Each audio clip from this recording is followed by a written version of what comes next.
Assalamualaikum warahmatullahi taala wabarakatuh. Perkenalkan, nama saya Abu Yazid Al-Bustami.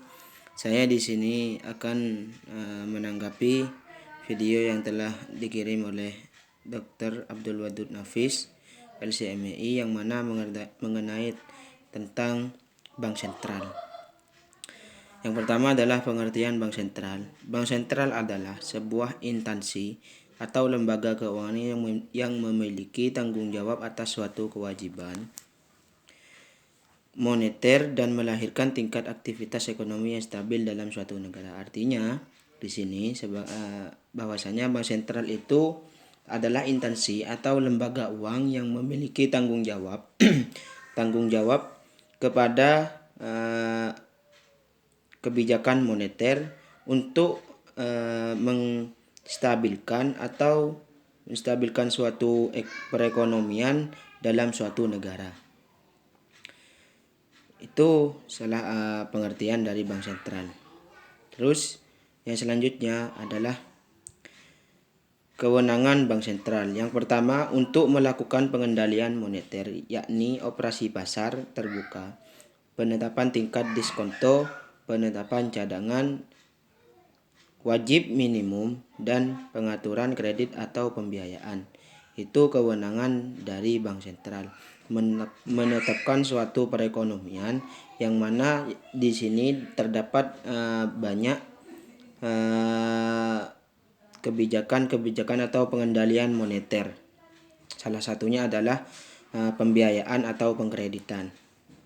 Yang kedua adalah menentukan target moneter dengan melakukan pertimbangan sasaran laju inflasi nasional. Artinya yang kedua menentukan target moneter, menentukan target perekonomian dengan melakukan pertimbangan sasaran laju. Artinya, dan di sini yang ketiga adalah melakukan pengontrolan kebijakan yang berhubungan dengan keuangan. Kebijakan keuangan yang dimaksud yaitu A. Penerapan kebijakan diskonto. Dan yang kedua, B. adalah penerapan cadangan wajib minimum. Dan yang ketiga, pengontrolan pembiayaan dan kredit. Itu salah satu contoh dari kewenangan Bank Sentral. Terus yang selanjutnya, tugas Bank Sentral dalam perbankan. Yang pertama adalah menentukan suku bunga.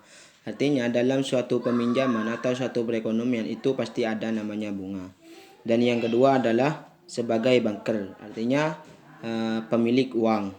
Dan yang ketiga, melakukan pengembangan kredit yang sehat, tidak melakukan kredit yang tidak sehat. Dan yang keempat, melakukan pembinaan semua bank yang ada. Artinya dalam suatu negara itu melakukan pembinaan dalam suatu bank yang ada di suatu negara. 5. Melakukan pengaturan, pengontrolan, dan perluasan jaringan serta lalu lintas. Di sini melakukan pengaturan terhadap perekonomian, bagaimana caranya mengatur dalam suatu sistem perekonomian yang ada di suatu negara. Itu tugas dari Bank Sentral. Yang terakhir, melakukan support dan mendorong masyarakat untuk menjalankan usaha yang produktif. Artinya tidak curang. Yang produktif itu tersebut melakukan pertindakan pembuatan. Dan yang selanjutnya adalah tugas Bank Sentral berkaitan dengan pemerintah. Yang pertama adalah menyediakan kredit terhadap pemerintah. Artinya setiap bank sentral itu harus menyiapkan kredit terhadap kepemerintahan. Dan yang kedua, mengatur kas pemerintah.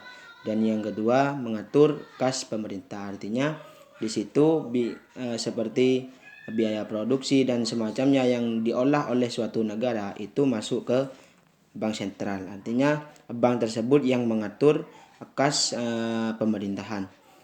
Dan yang ketiga, membantu proses lelang dan menjual surat hutang negara.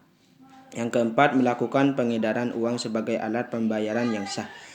Itu salah satu yang keempat, contoh ini melakukan pengedaran uang sebagai alat pembayaran yang sah. Dalam suatu negara itu pasti ada namanya uang.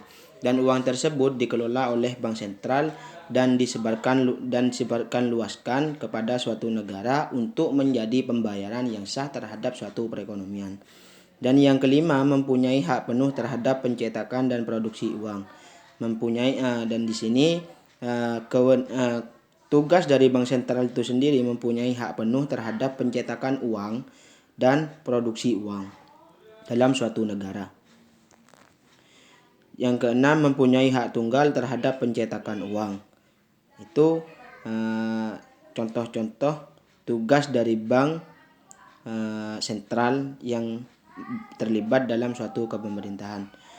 Dan di sini yang terakhir adalah tentang tujuan bank sentral. Tujuan bank sentral yaitu mencapai dan memelihara kestabilan nilai mata uang yang tercermin dari laju inflasi dan perkembangan nilai tukar uang dalam negeri terhadap mata uang asing. Instrumen yang dipakai untuk mencapai dan memelihara kestabilan nilai rupiah tersebut dapat disebut dengan tugas dari bank sentral. Itu tujuan dari bank sentral. Mungkin cukup sekian dari saya, kurang lebihnya saya mohon maaf. Bila ada kesalahan itu dari saya sendiri dan saya mohon maaf sebesar-besarnya. Wabillahi taufiq wal hidayah. Assalamualaikum warahmatullahi wabarakatuh.